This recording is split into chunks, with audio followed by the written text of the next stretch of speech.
Start recording. All right, well, we might as well kick on, and then if people jump in, they'll jump in. I'm not sure if Josh is going to be joining us from his work today, but I'd like to welcome Alex onto the call today. Alex is currently in England, but is based in Belgium with Elite Academy. Awesome that he's going to come and share his thoughts around triggers and kind of how to get into Dominoes. I had a cool conversation with them last night. And so, I think this will be really beneficial for all of us, take something away going forward. So welcome, Alex. Thanks for coming on. And kind of over to you. Perfect. Thanks, mate. First up, really cool to connect with you guys on a different side of the world. So, as George said, I'm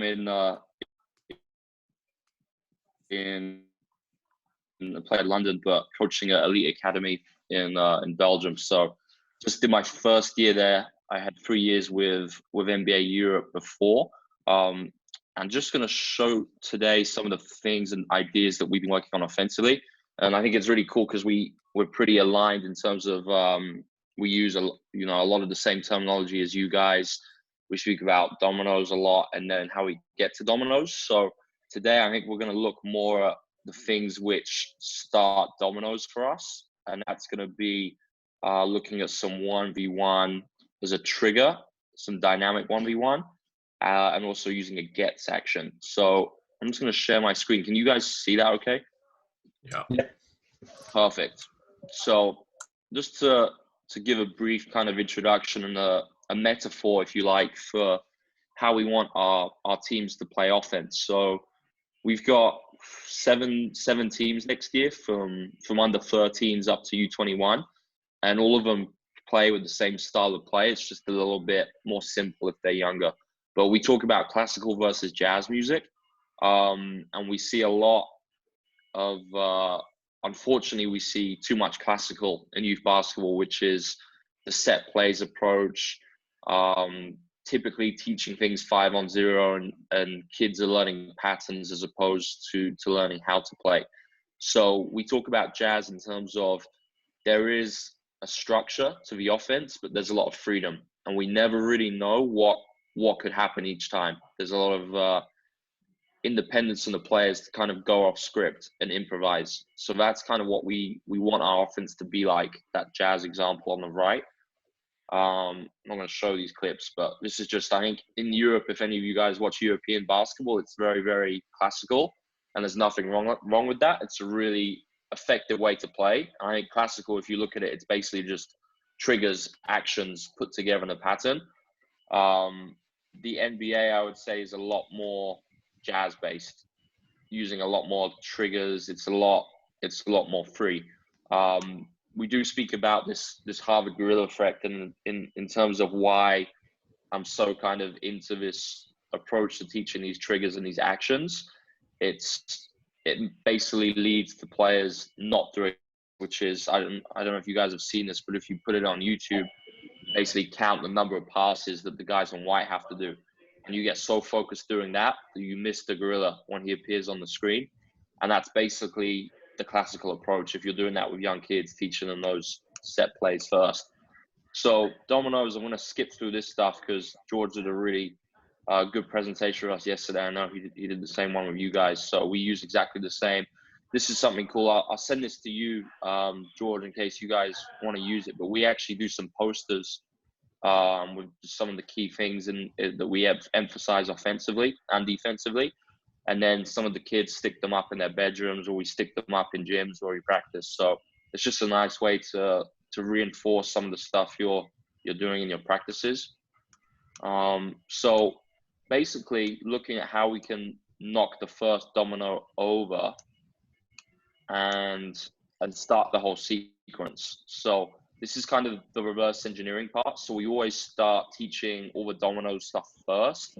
So, when we start next season in August with preseason, I think where all our teams will really be hitting dominoes first, like 2 weeks. And then we work backwards from there, and we look at how we get to there. And today I'm going to be speaking in the half court. Obviously transition is the easiest place to find it, but in the half court too, running these triggers. So good jazz music. So making the right decisions out of dominoes is really important to that.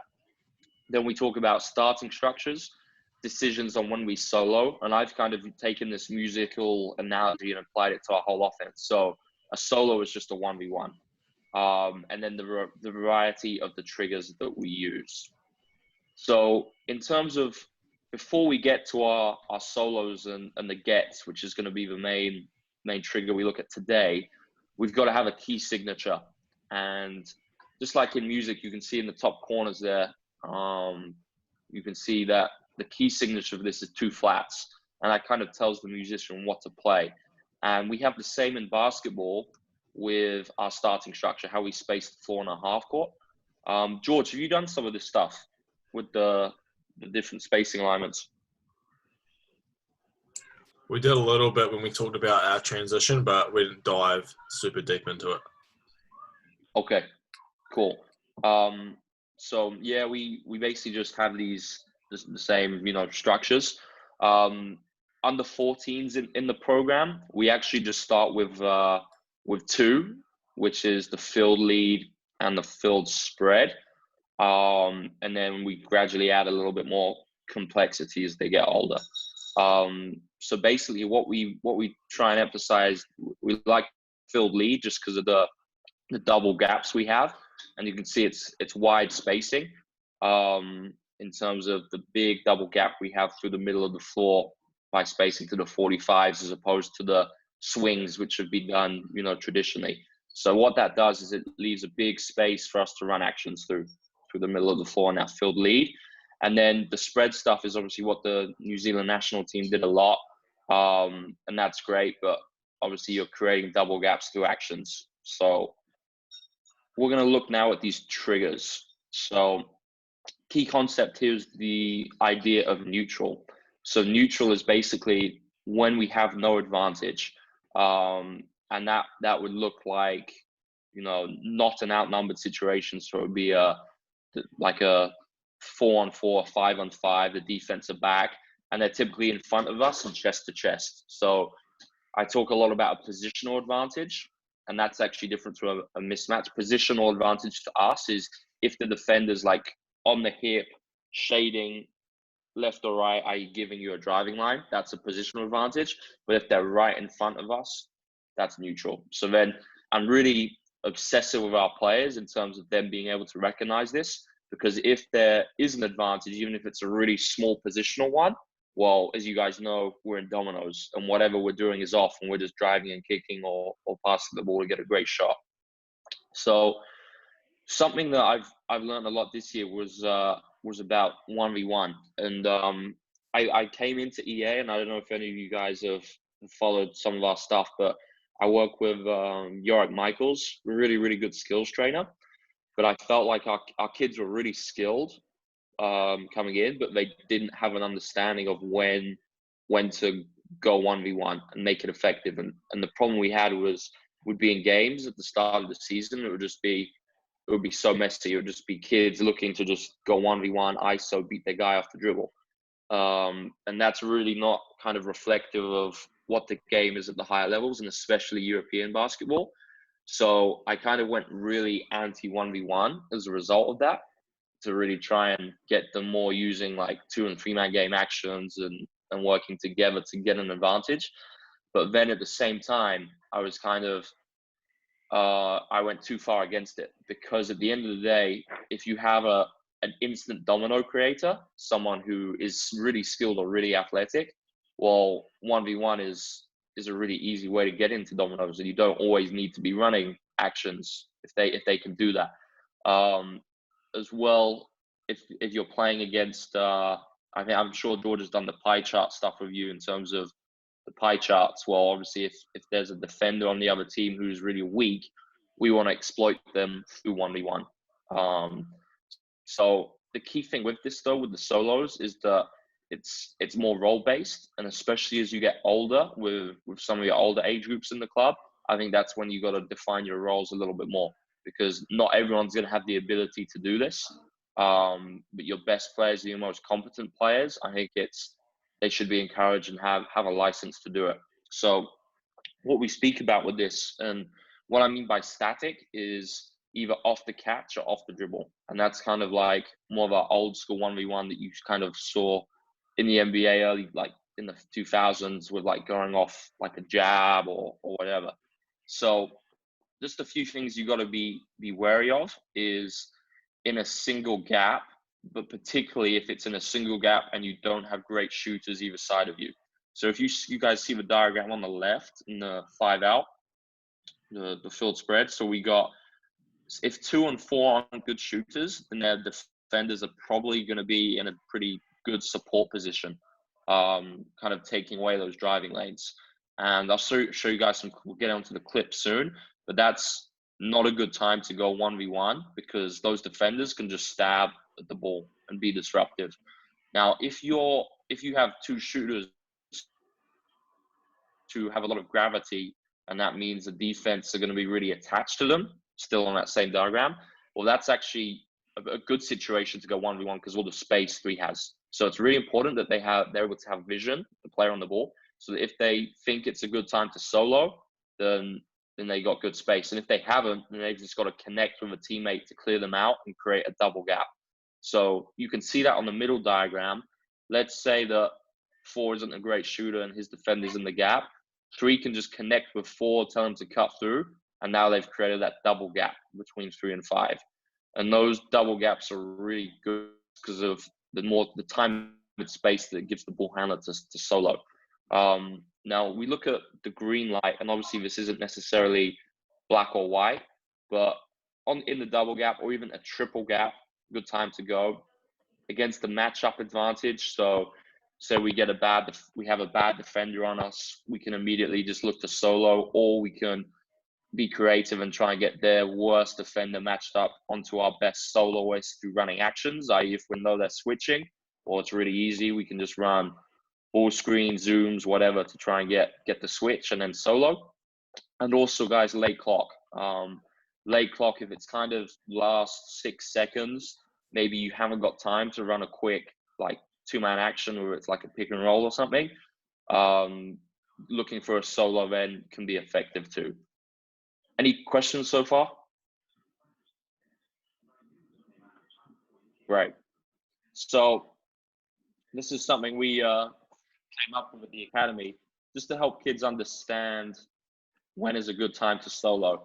So I put some of our coaches on the James Bonds there. So we call it a license to kill. So it's basically an easier way to understand when you can static. So basically, we just say if you've got a double gap or poor defender, you got your license, no problem.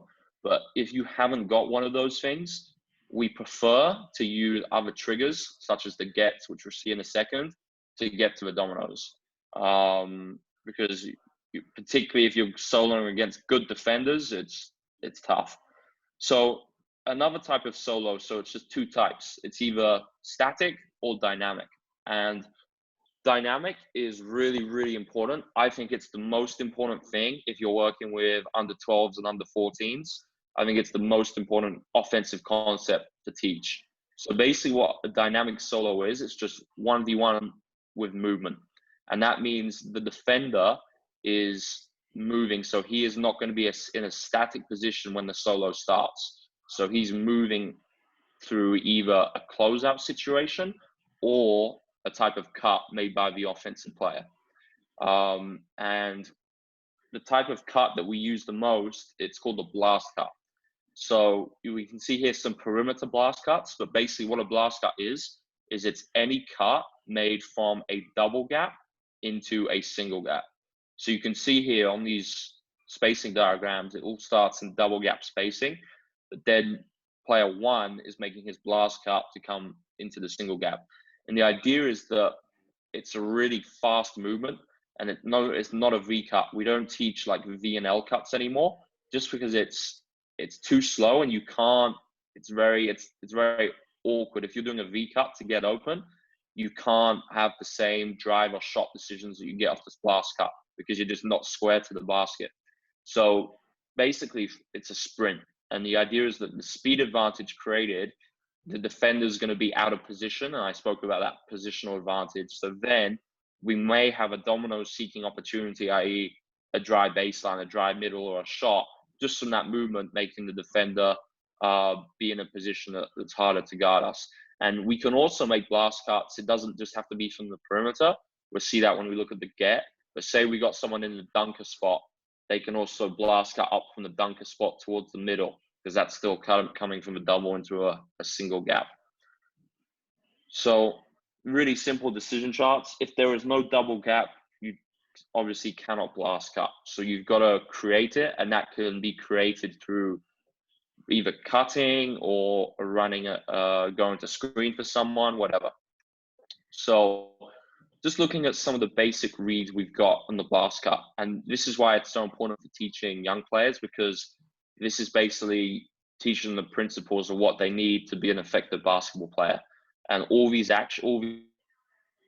reads you see in a dynamic, they're applicable out of any action, especially when they get older. So we got the backdoor on the overplay. The dynamic cross is what we call it when you like hockey stop, which is, we talk about, I don't know if hockey would resonate in New Zealand, but it's you plant your inside foot like how a hockey player stops, sticking it in the ice. So it's like a 1-2, and then you're crossing the ball over, attacking the other way. And we use that read when the defense either does a failed denial, so they go to the deny but they don't get the ball, or they're just shading us that way. So say the blast cuts created an advantage, the defender's out of position, they're giving us that driving window, so we look dynamic cross. And something we really emphasize here is with that first dribble, really trying to throw it out and get somewhere. So it's more of like a throw cross to really try and push out, get it in front. Then we got the curl read. So that's just the opposite to the dynamic cross. So if on the blast cut, the defender's kind of more on that far hip, then we look to curl and just keep going. And on the curl, we kind of want number one to run through the ball. It's ideal if they don't stop, because if they can just keep moving, then they can use what we call just a throwdown dribble to catch it and use that inside hand to push out, and they don't need to stop. Because if they need to stop here on a 1-2 and then go, they're in a lead step, and it's a little bit harder. Sometimes that can be called as a travel unless we use our inside hand on that. And then the last one is just a shot. So if the defender gaps on the blast cut, we look to shoot, and then you guys do the tagging up stuff too. So it's the same with us. We talk about the other players anticipating the decision. So what I mean by that is if the other players can see that X1 is gapping on this, well, they've got to anticipate the shot is coming, and then they can get into their tagging up situations, try and get on the high side if that's applicable, and get the work done there. So we're going to just see some videos now of what this looks like. So that's the back door, very simple. That's the curl. You can see, no black or whites.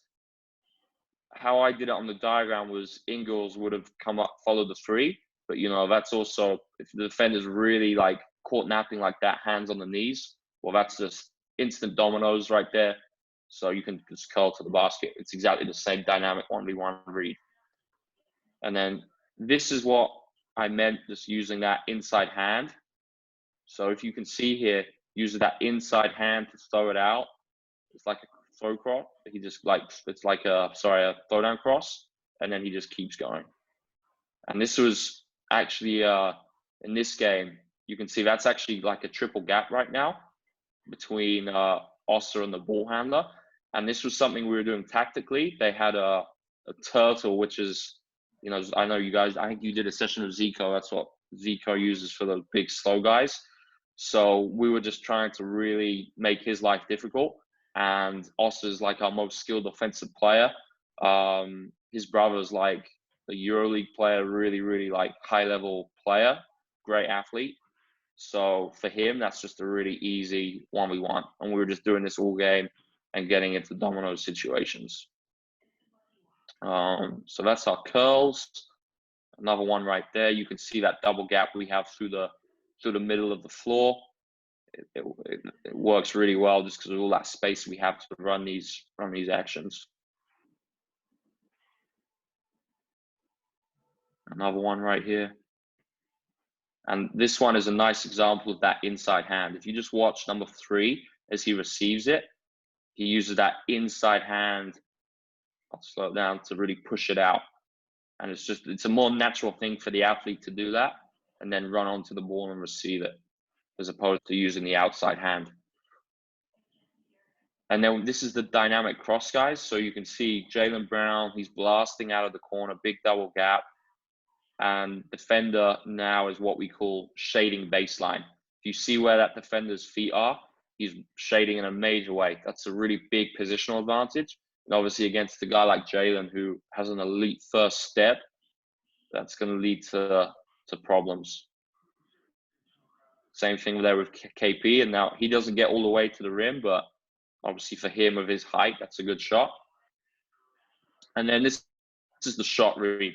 So we can see he makes his blast cut, the defender's gapping, and he makes the shot. And, you know, for different players, the amount of space that they need is going to be different. And I think, you know, generally as a general rule of thumb, younger age groups, I'd say, you know, the gap is going to be more than under 18s. And especially when players get to better shooters, even in a situation where, say, in this frame, the defender's closer, if I want to make Osser an elite level player, it's still got to be a good open shot for him if the defender's like a step closer.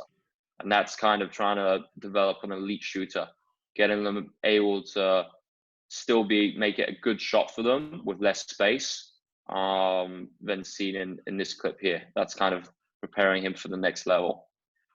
So we've got just a decision tree here on some of the blast cut stuff. So we really saw a lot of this in the video, but some I didn't get clips through. So I'll just talk through it now. So if we just look at, let's look at the yes on the left, sorry. So yes, defender overplays. Well, that's our backdoor. We looked at that. Most simple dynamic 1v1, but really, really important. The defender gaps, we got the shoot it read, but no absolutes, because also a few times this season, if a defender gap, especially under 14s, not all our under 14s could make those shots. So for some of them, especially if they're quick, they can use the space to attack and then use a quick dribble move or change of direction to beat the defender. Because they have some space, they can generate some speed just through a really quick first dribble and then try and get around that defender. So that's a good example there of just no absolutes in basketball, and different things work well for different players. We look at the failed denial leading into the dynamic cross. We looked at the curl too when they shade middle. And then just something we look at, if you look below the cross and curl, they've got to make a decision on both their defender and then help side. So we talk about their primary defender, i.e. their defender. If they don't recover, well, they just take the straight line to the basket. But then if they cut them off and they wall up and they get in front, then that's when we typically use a change of direction dribble if it's early, or if it's late, we use a change of direction finish. So that could be something like a Euro step, a cross step where they come back towards the middle, maybe a spin layup. And that's some of the stuff that Yorik's really good at teaching. Then just looking at the no, so say the defense guards the blast cut perfectly, what do we do? Well, if they're really like applying pressure on the catch, we look to do a space pivot. So a space pivot is basically when the defender just pivots to get perpendicular side on to the pressure, and with their foot, they're just going to move it right in the feet of the defense, and the defense has to move backwards, otherwise it's a foul. So it's a pivot, they're side on, and the ball is being kept above the hip, okay? The hip furthest from the defense, so the elbow's protecting the ball a little bit. So then as they pivot back, the idea is on the pivot back, they have time and space. And then from there, they may either have a shot or drive decision based on how the defender then comes back to the ball, because he might leave a window for us to attack. And we like the space pivot because as we step back from it, as we pivot back, we have a loaded step, which means our back foot is a little behind our front foot. And some people call it a negative step. And they say that you shouldn't do that, but it's actually really effective because of the power that you have, and it makes that first step way more explosive. And simply, if the defender doesn't pressure, but he's still neutral in terms of right in front of you, well, we just look for another blast cut, or we go immediately into another trigger. So before we look at the gets action, I just wanted to show you guys some stuff as to how we teach dynamic. Just bear with me on this. I've got to find the. So this is actually, you guys can get this clinic for Scores free. 2-1, right? Okay, ready? It's on our Elite Athletes Online website. So it's just Elite Athletes Online. And then you just head to free stuff. It will take you to this page. You just scroll down. And it's a whole clinic on Dynamic 1v1. So if you like some of this stuff, you can check it out. So how I teach it typically is using guided defense. So let me try and get this full screen. What you'll see is And sorry, bear with me, guys. I should have got this up beforehand. play. So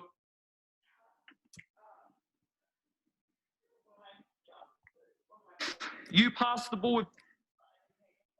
So basically how this 1v1 works is we use 2 cones, and you'll see the alignment in a second. So 2 cones right here. And then we have offensive player and the passer in a double gap. So right now we've done passes in the top, and we've gone kind of like a 2.5 gap right here. So the defender is guided. So what that means is they're giving the decision for the offensive player. And we do it with 3 reads. So it's, let's see the reads here. Let's see what she gives. Last decision. I'm going to move it forward a little bit. So the dynamic cross, the curl, the shot, those reads which we looked at, I make the defender give one of those cues. So the idea is that it's helping the offense to get better. So you can see if the defense touches the cone closest to the passer, which she's done in this clip, it's cueing that backdoor decision. So then it's the pass over the top. You have extra coaches, and it's 1v1 after you can that. just guide the pass. So they have to pass outside their body. Let's go play. So let's see this one. So you can see that's led to the curl read. All right. Now, I use the pylons because it's, I think, especially if you're working with younger kids, it's a really easier way to make sure that the read they give is a good one. Because if you're not using pylons and you're just having the guided defender give a cue, you've really got to make sure that the cue they give is realistic. And especially if sometimes I don't compete early on with the guided, because I want to make sure that the defense is just giving the right decision so that the offense can actually see the realistic cue that they get in the game and then work on it. And then gradually, once I'm happy with the defense is giving good reads, then we can compete, but the reads still must be really clear. Because if it's not clear, it's not helping the offense. So you can obviously see this straight line pass is never going to happen. And you can see that what I was doing, guys, was just guiding the form of the pass and standing in front of the player. So what that made her do was, as opposed to just doing a 2-hand pass, she then has to step around me with one hand and just throw a more realistic pass. It's passing outside the body. We'll just watch a couple more. Hold. Next one. Now we're going to look at what happens if we make our blast cut and we don't have a read before the pass comes. So we're going to... So what happens this one right here. So I started this with, I wouldn't do this now. I did this back in September. I'll do this differently now. How I started this, guys, was just giving 2 reads, giving the back door or the curl off the cut. But the problem with just giving 2 reads is I think it's a little bit too easy. And I don't think the transfer is as high because I don't feel like the athletes are wobbling as much. And what I mean by wobbling is basically just making mistakes. And we talk about wobbling a lot at Elite Academy because if they're not wobbling, they're not getting better. So the idea is that we're trying to find the optimal range of difficulty where they can have success maybe like 70% of the time, but there's still a good chunk where it's difficult. So it's kind of like hard first learning. So what I do now is, as opposed to just giving 2 reads, I'm just going straight in with 3. So I wouldn't separate now these reads off the cut and off the catch. I'll just probably put them all together. It's a lot more game-like, so to speak. Make your blast cut. You're going to receive in the middle of the gate. Pass comes. Now, I'm going to touch either this cone or this cone. You're going to find your window, finish at the rim. So you can see now with that, that's giving those drive decisions that we looked at with that dynamic cross or that catch and curl. So really important with the timing of this, just the defender ensuring that they go and touch the cone on the catch. That timing's got to be good. And then, you know, if you want to do this 1v1 live, just still guided, but as soon as the defender touches the cone, they're trying to recover and get a good wall up or like cut the offensive player off. And the offensive player has to use their advantage through the dynamic 1v1 to get a score. So that's just a really easy way to introduce dynamic and still implement decisions into that. And it's really important as well to mention on this, not to just do this for one spot on the floor, changing the angles. So maybe you have the passer here, offensive player and defense starts at the top, or we go wing to wing. So it's really important to practice some more different spots on the floor that they're going to need in the game. Have we just got any questions on that stuff? Alex, you obviously can then build that up into 3-on-3 and 4-on-4, etc.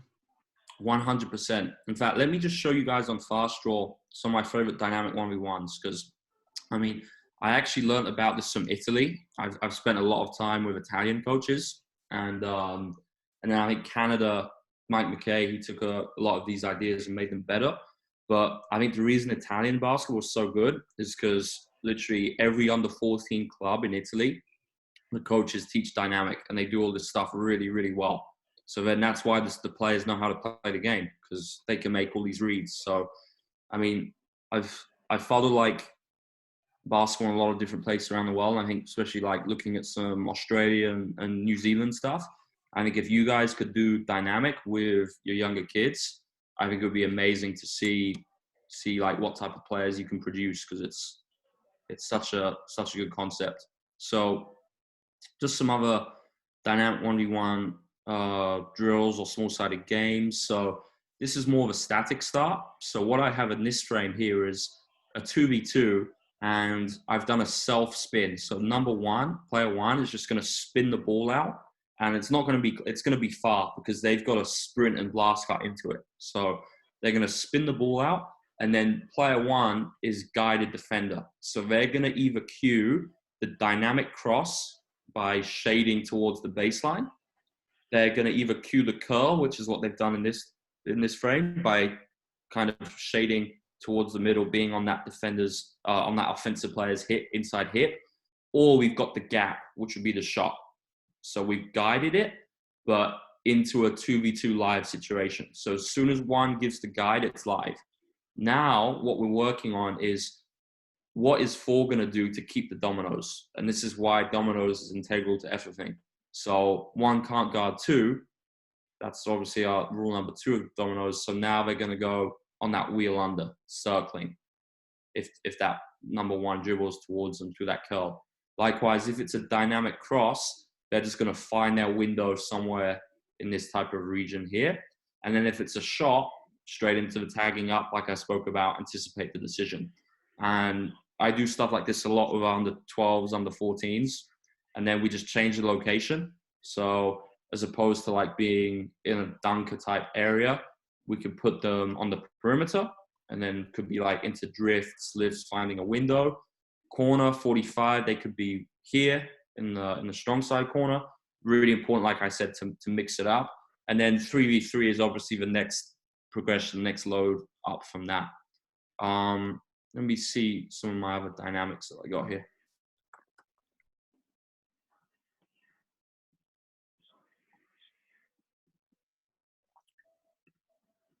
This is another nice one. So call it triangle shuffle. So it's a great way you can just get into blast cuts and also work on dominoes at the same time. So these guys are just going to be like in a triangle, and they're just exchanging spots. So 3 goes to 1, 1 goes to 2. It's continuous. They're moving. Coach passes the ball in, and then it's live straight away. But the type of pass I give determines whether it's dominoes or it's not dominoes. So that means if I give a fast pass, well, that's going to be a domino situation because the defenders are not going to arrive on time and there's going to be a big advantage for the offense. So then, well, we're just applying rules of dominoes to get a good shot. However, if I give a slower pass, because the defense can get out and scramble as soon as the ball leaves my hands. So say I float it really high in the air, or maybe I roll it against the floor, that's going to lead to a neutral situation because the defense will have time to close out and get neutral. So therefore, what I'd be looking for then is to run a trigger to get to dominoes. So because we're in this great double gap spacing, well, they could just blast cut right here. Or if it's an older group, we could do other stuff like pick and roll, gets, whatever. But for U14, this is great just to get them aware. Is there does dominoes exist or not? If it doesn't, let's run an action to find it. So these are just awesome different dynamic starts I've created. And we do these like every practice. This one is the same. This one's fun. I call this the amoeba start, just based on some amoebas in biology. So they're kind of all wobbling and weaving in and out. They can't collide. So they're communicating, connecting, and then they got to get out on that pass. Another one I use is just a high five. Sorry, pardon me. So we have the coach here, or it could be a player. And then we have the offensive player on the outside, defender on the inside. So the offensive player, whenever the coach connects, which is, say, I'm looking here, if I suddenly look at the athlete or I show hungry hands, then it means the player has to pass. And it could just be a standard pass, or what I like doing is combo moves, one-hand pass off the dribble. So we can get some ball handling stuff into it too. And then on that pass, offensive player is sprinting up. I'm going to put the ball on my outside hip. And then the defender, he's got to tag my inside hand. And where I put my hand, if I move it all the way back like that, how you can see me now, well, that's a big advantage. So if there's a player in my group who I want to build their confidence and give them more chance of success, I'll give them a big advantage. Or if they're going up against a much stronger defender. Likewise, if there's like a really good offensive player and I want to make it harder for him, I want to give him a small advantage by controlling where I put my hand. So that's one I use a lot. And then they don't necessarily always have to get the ball out of my hands for the dynamic cross. If they feel like X1 is ahead of them, well, they can backdoor and I'll pass over the top. And then I add the curl in. So if I catch it and I pivot and I put the ball on my hip, then it's a chase situation. So one's got to go over the top, X1 must go behind, and then they're playing from that. And you can see what I've done here is I've loaded in a 2v2. So we can see two players behind them. As soon as I connect with one and he passes, two has to relocate and get to space, and then they're in a live 2v2 situation using the same start. This is the pylon stuff that you guys saw. This one I like a lot. This is the stack start, and this is probably the situation I use the most for doing dynamic one-on-one, two-on-two. And what a dynamic start is basically the players moving into where they're going to be offensively as opposed to starting from there. So a static start would be the self-toss. You can see they're already starting at the perimeter spot, and then they just self-toss, and X1 gives the guide. Well, on a dynamic start, it's a little bit better. Oh, I've lost it. There it is. It's a little bit better because the player has to get to a spot before, and it's more random. Okay, so they're having to think a little bit more because it's a dynamic getting somewhere, and then they've got to remember the dynamic 1v1 cues after. So what this 1v1 situation is here is we got ball handler at the top, defender behind, other offensive player behind, and he's going to be the one coming for his solo. He's going to be our pass cutter. And then we got his defender behind him. So it's basically just a 2v1, but the passer can't score. So passer is going to dribble out to any spacing spot. So could be left corner, could be right 45, could be right wing, could be the trail. And what we say is they have to talk their task as they do it. So this is a nice way as well to introduce the spots that the spacing spots you have. So they have to call it out as they get there. So wherever one goes, two has to create a double gap and go somewhere away from one. So now we're getting in that recognition of creating double gaps. And X2, two-way teaching, work on some defense at the same time. X2 has to get to a help position. All right, he's obviously not going to go all the way out to two here when the ball is on this side of the floor. So that's going to put us in this situation right here. And I like these small-sided games, where you can work on multiple different situations. So not just offense, but talking about the defense too. Now we're in perfect opportunity for a dynamic solo. So two blast cuts. And in this instance, X2 got a bit hungry for the denial, but he overplayed. So two made that decision to go backdoor. And you could either guide this or go live. I feel like the guided stuff, it's important. But then I think obviously, it's really important they go live too without those constraints so they can just compete. Next load, you can see here, we've gone 2v2. So now there's a defender on the passer.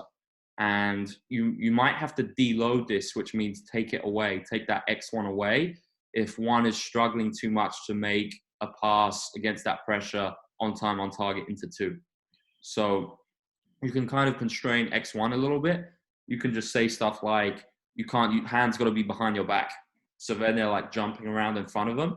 But it's easier for one to get that pass around them as opposed to having someone here with their hands.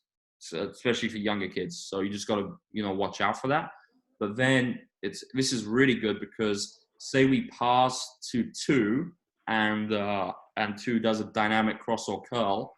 Well, now we're in dominoes again. So one's got to react to that drive. He's a single gap away. So that's when we talk about push or pull. So say two receives it here and let's say he just drives. He drives it baseline to the curl. Now one would have the drift, he's pushed, he gets to the corner. Likewise, say the drive was here, one would be pulling behind. So, dynamic leads onto a lot of these domino situations as well. Any questions with that stuff, guys? All right, great. So I'm just going to look at the gets now. So back to the musical metaphor. Duets for us are any two-man game actions, pick and roll, zooms, which are like those handoffs, pinaways, and gets are obviously a good example of this. So use these to get to domino situations whenever we're neutral. And I'm just going to head straight to the gets. So why I love gets is because all the dynamic 1v1 stuff I just showed you, it's a really, really good way to also promote that. And it opens up a lot of those type of cuts that we saw in the dynamic. It's a good pressure release. So what I mean by that is say your guard, as he's bringing the ball up, say he's getting he's really like being pressurized by a good defender. That's probably a disadvantage situation. So then if we run like a get high up the floor, or even it could be closer, we can turn that disadvantage into an advantage as we come to get the ball back. And it's also really good development for bigs. If you have any big kids on your team, it's a nice way to start getting them operating more on the perimeter and get them away from the basket. So we'll look at what a get actually is. These are the locations we run them from. So a wide get is basically on the wing, and we use those more in transition when we're snapping back out of the corner. High gets is through the top, and then an elbow gets, as it says on the tin. So this is what a get is. And some people call them a throw and go, a stationary handoff. So we're passing the ball right there, and we're sprinting to get it back as a handoff. But it's better than a dribble handoff, because if you look here, Butler's got loads of speed, okay? Because he's running into it, he's not dribbling into it. And he hasn't actually received it out of his hands here. This is more probably like a snap. You can see that little pitch right there. Now Butler's got speed, so he can just get all the way to the rim. So you can see right there, Rondo and Davis. So another wide gets it out. gets it out of his hands, and now they go into another trigger, into a pick and roll right there.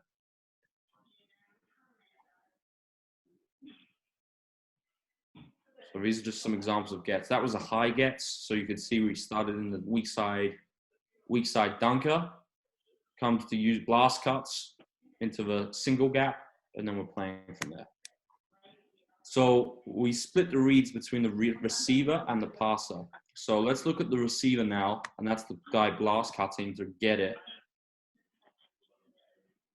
And we talk about a setup. So right now, the Celtics are looking to run a high get through the trail. Number 44, he hasn't done a setup. So what that means is the defense in a good position to disrupt it and steal it. Just like that. So a setup is being deceptive. So what I mean by that is they've got to use a change of direction. So if you focus on this player right here, look at what he does there. Changes direction quickly. Now he's open for a get. No way the defender's going to disrupt that. And these setups, guys, are exactly the same as what the screen has to do in pick and roll. In terms of trying to arrive alone, we call it the same thing with get. He's got to try and arrive alone. So change of direction is one way we can do that. Change of speed is another. And we like those kind of, quick ones where you're looking like you're filling the dunker and then you just quickly turn. Setting a screen is another good way to do it. So we can see the back screen here. Normally we shuffle cut off that, but now he's wide open for the get. And then we just talk about PVAD, guys. So when you're coming for a get and you're looking to catch it, PVAD means your positioning affects your vision to anticipate your decision. And right now, this is really bad PVAD because the player is back to basket, so he has no vision of the floor. You can see he's trying to look, but he can't see. So we don't want to be in situations like this where you get stuck. And it's the same here. No vision. This is more what we want. Perpendicular to pressure. This is kind of what I meant with the space pivot stuff earlier on the blast card. So I should have shown a clip, but now he has good vision of the whole floor and he can see what's coming. So let's look at some of the reads now, what the receiver can do. They don't have to give it back to the passer every time. If there is a dynamic 1v1 opportunity, they look for it. So let's start with the keep hits. So if the defender shades, you can see here, look at what the defender's doing. He's shading. Look at where his feet are. He's shading, leaving a big space here to attack. So that's just the dynamic 1v1 read, really. So he keeps it, gets a really high percentage layup at the rim. Same thing here. Now, also really good soloist. His defender was also shading here. Just from that blast cut, you can see also made that blast cut, got that defender out of position. Exactly the same read. Dynamic 1v1, keep it. Boom. So it's basically like a blast cut just from a different location. Now we've come for our get from the weak side 45. And this guy's really good at those keep hits into that fadeaway. This is another keep it, kicks it out. And then we got the shot read. That's a gap, cues the shot decision. Okay, now if none of those dynamic 1v1s exist, that's when we look to be a passer. So it's like, do I have an opportunity to score? I don't. So now the teammate who passed it to me, it's his turn to score. He can have his turn. So the first thing we look for is to return it. So no dynamic 1v1 here. You can see defenders doing a good job there, very neutral. So we just look to give it back. Now we have dominoes because this player has to make a decision on how is he guarding it. He chooses to chase. So we just curl. Same dynamic 1v1 read. And then we look at what the passer has to do here. So we can see here Bogut's in the get. So he's giving it back. His decision is, does he stay and smash and screen, or does he just get out and slip like the road runner? So you can see here, because KD has an advantage in terms of his defender's hips are opened. So he is well ahead. So Bogut doesn't need to screen here on the get. He just needs to get out. So you can see Bogut gives it, he pitches it, and then he just slips. And that gives KD space to get to the rim. But other times, like the Hulk, we got a smash. So we can see here running a get with the Wizards, there isn't an advantage here. The defender's hips aren't open. So now, as we return it, we look to stay and actually screen. And then we get out on the 2v1.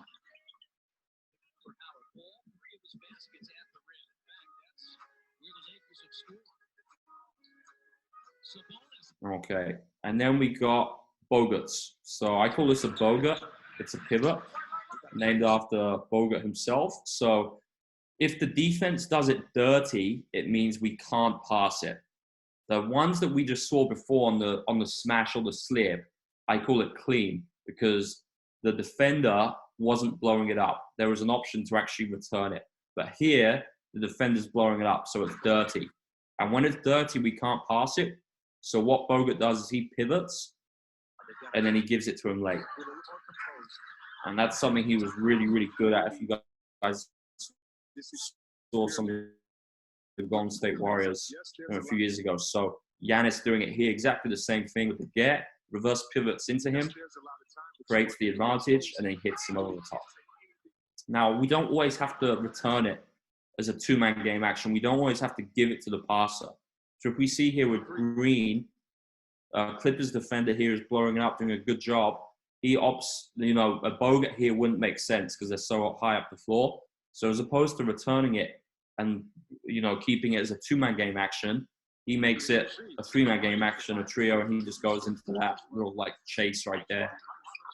And they get the score. Another example here, they're looking to run a get with Kawhi. Some really good defense, so we just recycle it. Get a third player into the action. So, decision tree, I'll send this to George so you guys have them. I'll send them after this. And then we just got the passer. So for the passer, they can either receive the ball. It's more simple. They either go get it back on a get, or they reject it and they don't go get it back. So what that looks like, coming to get it,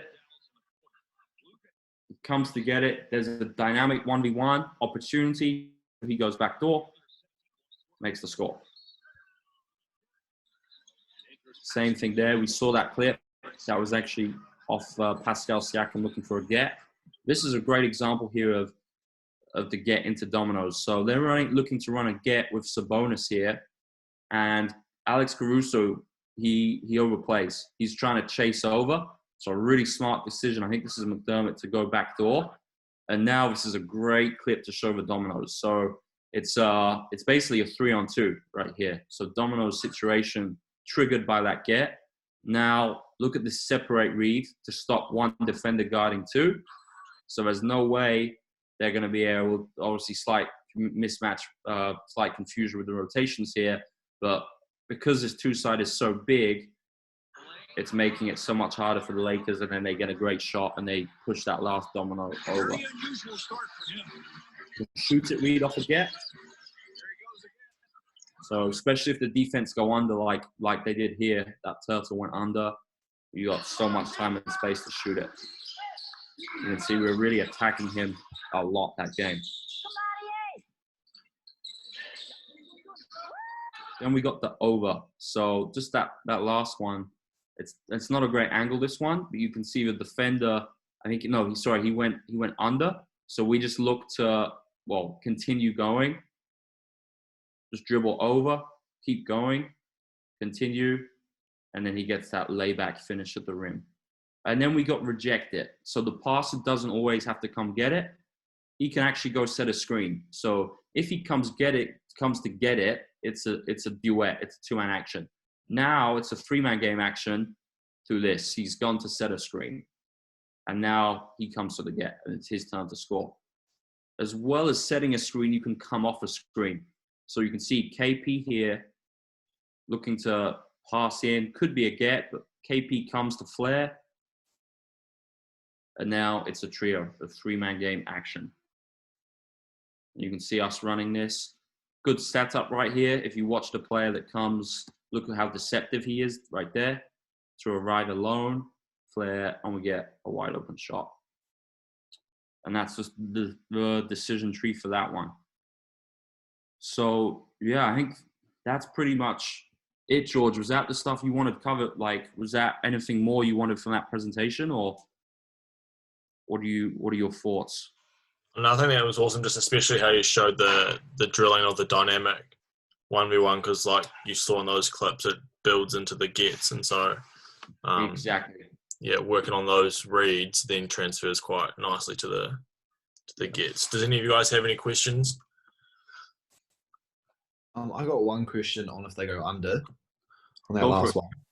one. So if they go under after the handoff, and the person with the ball now isn't really a great 3-point shooter, would you ever get the person who handed off to twist and set a screen and then cross back? 100%, exactly. In fact, let me show you this clip right here. I don't think it's strictly off a get, but it's how I like us to twist, and we actually like twisting and doing it as a butt screen. So we don't have to pivot. Let me show you. Just bear with me because I've got to organize my library. It's a little bit messy right now. So it was a really good clip I just found the other day. And as he does the twist, he looks to butt screen. And what it does is it's just really good for creating the separation, because then the time that he saves through not having to pivot out is really good.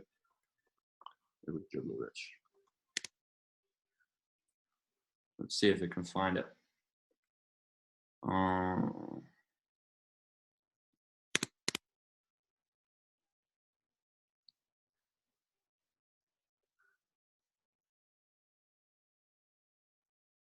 I don't know why it's not working. Give me 1 second, guys.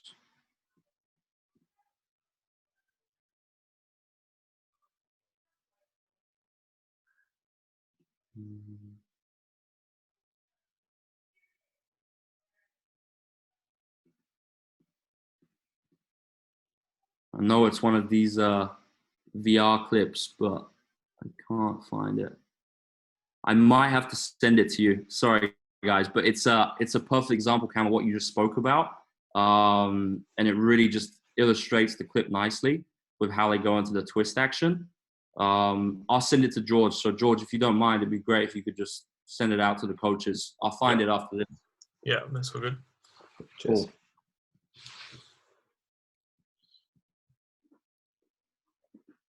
Jack, I know you've got some questions around the gets probably, since you've been hitting me up about them. Yeah, although that covered it quite a lot. I like some of the decision trees, and I like some of the dynamic 1v1, how you build them up to the gets. So I'll be using a lot of those. Yeah, pretty much covered most of the questions I had, to be honest. It's good. It's awesome.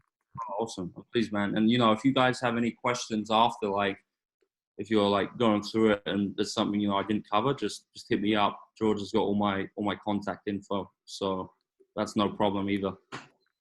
Appreciate it, man. It's good. Sure. Oh, I'm annoyed I can't find this clip. It would have been perfect to show. Anyway, I'll send it to you on WhatsApp, George, after. Okay, sounds good. Cool.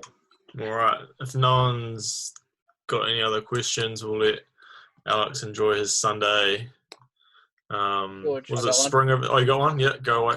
Far away. Hey, thanks, Alex. It's really awesome, man. Yeah, just when you're talking about like skills and what do you think is the best makeup for a person who's a gets receiver? Like, is it like is it always a 5-man, or like what are you looking at? Yeah, absolutely. I think, to be honest, like we ran them this year with anyone, and it was more because I wanted them to have a chance to kind of develop different skill sets. But I would say that next year I'm going to be a little bit more restrictive as to who comes to get, especially the ones in the middle of the floor. I'm kind of using the analogy of how musicians have like different notes. So what I'm going to do next year is different players will have different triggers that they can start. For instance, not everyone's going to be a screener. Not everyone's going to come for a high get. So what we're going to have is I'm going to have some of the bigger kids coming for the gets through the middle, just because if they have to then get into the smash, we can create an advantage out of it. Off the wide gets, it can be anyone though, because those ones are really nice, especially after transition. I think you'll typically have a guard who's arrived like in the corner once you've filled the corners in trans. So then once they're just snapping back, it's a really nice way to get into offense. So I think it's like high gets, typically bigger kids who can create an advantage if they have to screen. Wide gets, anyone. And one thing actually I will say, guys, is automatic. If we ever get frozen and the ball is stuck in the corner, we immediately just look to go into a wide gets, but kind of inverted. So even though the main wide gets we'd see would be, say we're filling corner, snap back, pick ahead, and we play off the get there, we can also do it if we ever get the ball frozen, which is, it happens a few times a game. The player who is closest to the ball has to just come into the wing, seal, and then we immediately go get from there. So that would also be a situation anyone can do it, because we want to try and reignite the dominoes, if that makes sense. And are you usually running those wide gets as trios, like kind of pistol action type with the wide gets usually? Great point. So, yes, I would say it depends. If there isn't a third player there ready to make it like the pistol, we'd just keep it as a duet. But if there is a third player that can kind of converge on the pistol, then we would. And I'd say I'd probably say the one difference is it's more of like you guys saw in those videos, it's more of a snap than an actual get, like a handoff. So it's more like in American football where, you snap it back. It's more like that when we're in the pistol, typically, than the handoff.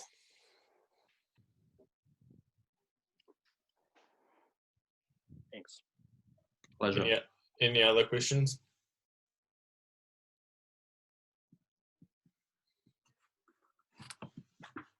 Good stuff. Right. Thanks for joining. That was fun, just talking through it. And yeah, it'd be a pleasure to do this again sometime if you want me back. But yeah, keep in touch. Have a great Sunday evening. It's weird with the time difference. It's 9 a.m. here, but I'm gonna enjoy my day. So yeah, keep in touch. Any questions, just let me know. Awesome. Thanks so much, Alex, for jumping on. Appreciate it. Pleasure. Thanks, Thanks, Alex. Thanks, Alex. Legion.